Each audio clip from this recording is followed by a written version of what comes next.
What part do women play in the Islamic religion today? Excellent part, I must say. Well, whenever I see them, they're always covered. They play the same part as they play in the rest of the world. They bear children while their husbands cannot. You never see them in an active part. I'm coming, I understand, of course. Please, bear with me. The role of women in Islam is according to their constitutional differences. No more discrimination is made in Islam in any way, in any area of human activities, except that which lies with their constitutional difference.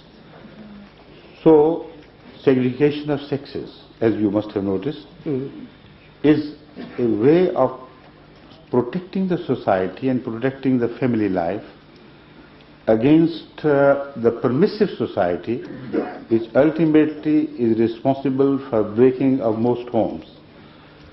And the pattern of the society changes to a social system which shifts the center of activity or attraction from home to the street and to the ballrooms. Now, where the center of attraction is shifted from home to the outside, there the homes ultimately become like bed and breakfast places.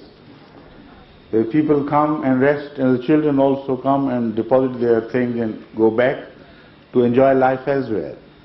But if a system emphasizes the role of the house and the home, and its teaching promotes this, then an excellent atmosphere is created of attraction within home. Now, there are so many measures which can be counted by way of demonstration, but I'll tell you only one, for instance, because I have been speaking on this so many times, and my cassettes, videos, etc. are all available. If anybody is especially interested in finding out the different roles of women and men in Islam, you can either have access to those cassettes or to some of my writings, which can be provided to you. But here only, by way of illustration, I would say that Islam is a religion which tells women not to make up when they go out, not to prepare themselves and highlight their beauty and charms when they meet unconcerned people, unrelated people. In the house, they are free to look as attractive as they like, make up and do whatever they apply. But when they go out to streets, to business, they should look plain, ordinary, like men, when they are decent and properly dressed and they don't open their buttons of the front buttons of the shirt to unnecessarily attract the women folk. I mean, I'm talking not of those boys and girls who go out expressly to attract others. I'm talking a normal behavior, normal pattern. And in this normal pattern, Islam advises women to go out and to walk in the streets, never with the intention of attracting such eyes as have no right upon them. What happens in a permissive society is exactly the opposite. The wife of a husband doesn't care how she looks like until the husband tells her it's time for going out, let's go to the shopping, let's go to that and that place. And she says, please wait, I have to wake up. I have to particularly take care of how I look.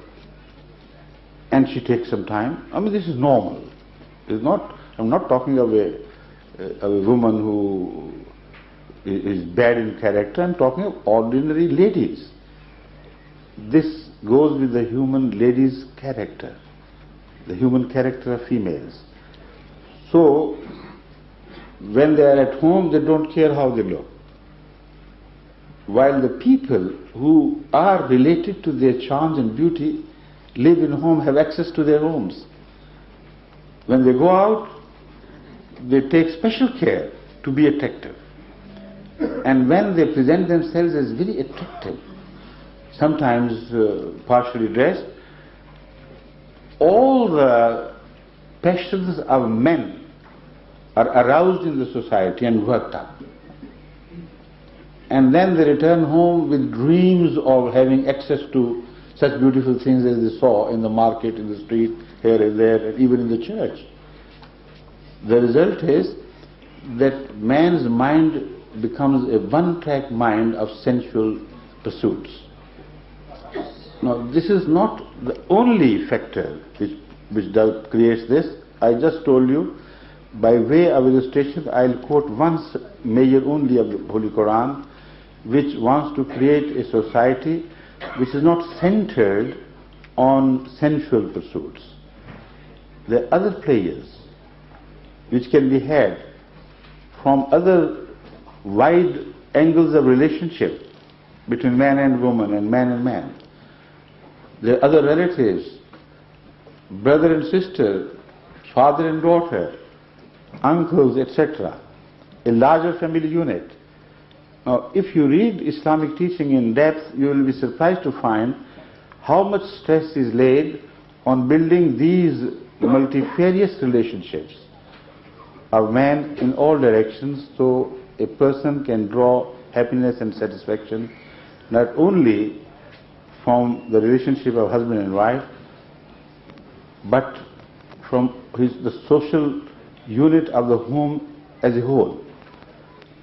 And there are other measures which divert the attention of pleasure-seeking man to nobler pursuits, and he is trained in Islam to draw a sort of deep satisfaction from the acts of nobility. But as I told you, this is a very vast subject. I should be excused if I am very brief, but they are just hints.